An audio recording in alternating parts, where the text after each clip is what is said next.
CoLab TV.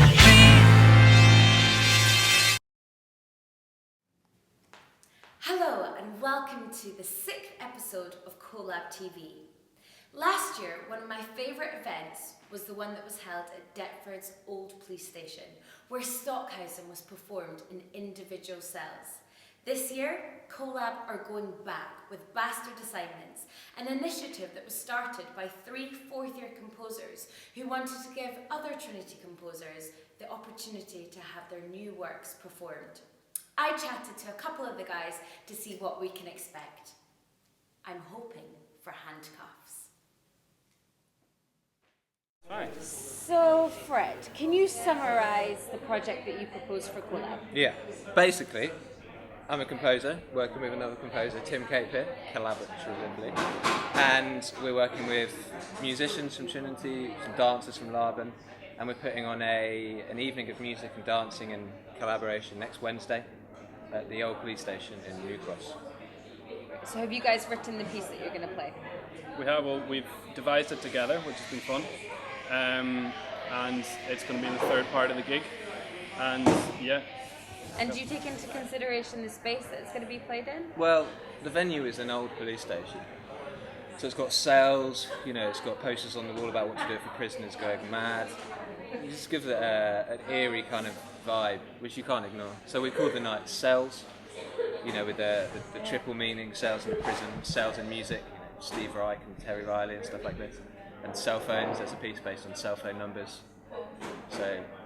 And how's it been curating the whole evening? Is it quite difficult? Yeah, really busy. A lot of logistics. A lot of logistics, a lot of, can we get 4 overhead projectors for next week? And things like this, It's going to be very sonically and visually appealing, Yeah, I think. enticing. Yeah. And what, as an audience member, can I expect to see? Not the normal concert-going experience, basically. There's not going to be, this barrier that usually exists between the audience and the performer. Maybe the audience will at one point become the performers. Whoa, hold the phone. That's pretty I don't know, maybe.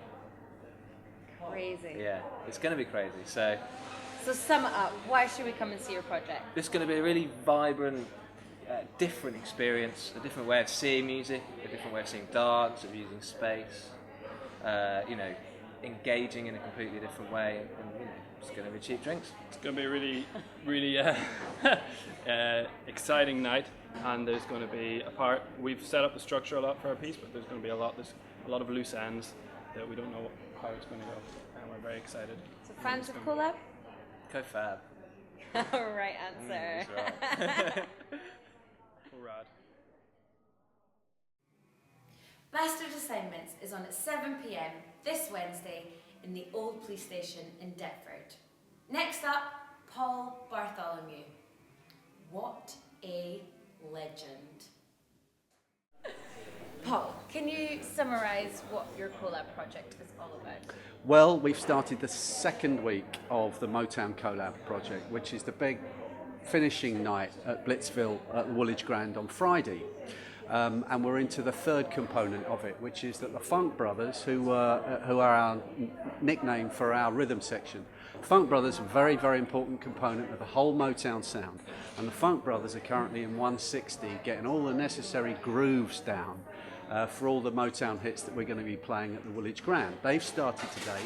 Last week we kicked off with 8 singers from the musical theatre department, and 9 or 10, I've lost count, there are so many people involved in it, are very, very, very hard-working arrangers. Nobody knew what they were singing, nobody knew what tunes they were going to do. Even me, I had a few suggestions. Some of the tunes have gone out the window, some other tunes have been chosen by the students. But now the whole building feels a bit like kind of the Brill building or the old Grey Whistle Test building, where there are arrangers working, there are singers practicing like mad with the arrangers, and now we've got the Funk Brothers in 160, which we've nicknamed a snake pit. And do you find that quite a lot of the arrangements have been changed depending on how it sounds with the singers? Because I guess it's quite immediate. Well, I'm kind of Mr. Authenticity on the Motown front, so I've said to my arrangers, whatever you do, stick to those iconic grooves. Everybody knows the start of I've Heard It Through the Grapevine. Everybody knows What Becomes of the Broken Hearted. Everybody knows Shotgun, Heatwave, Reach Out, I'll Be There. So I kind of said, whatever you do, make sure that we really hear all those musical tags and ciphers that really identify these kind of fabulous Motown songs. But of course, everybody's personality will shine. And we'll probably see a few additions to some of the arrangements. There's an absolutely glorious showbiz start to the whole Motown performance. No names, I won't mention any names, but Greg Sinclair has done a fabulous introduction to Dancing in the Street. Wow, brilliant. And as a lecturer, why do you feel that something like CoLab is, or do you feel it's important for students? For this particular project, to be horribly serious for a moment, for me, this is an absolute joy to see a Motown project, because the actual Motown experience between about 1962 and 1970 was a moment where popular music, jazz, and classical music came together in the most unexpected way in a very small basement, half the size of Butler's. With members of the Detroit Symphony Orchestra, with songwriters like Smokey Robinson, with all sorts of fabulous producers, arrangers and composers.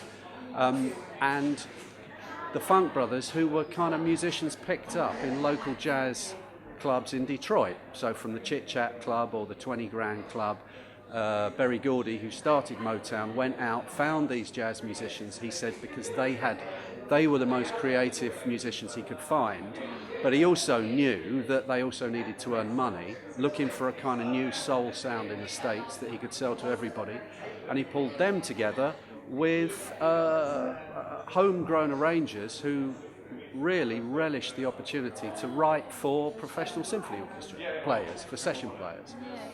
And I think Bob Dylan described Smokey Robinson at one point as America's greatest living poet.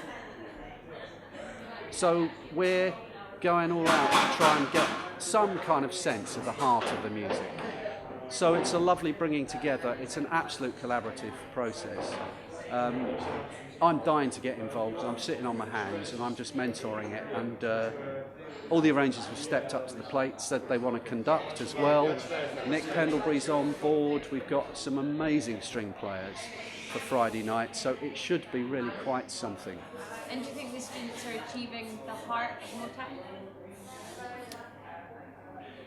Well, I've heard it through the grapevine that if they reach out, they'll be there. And I haven't seen them dancing in the streets yet. But yes, they are.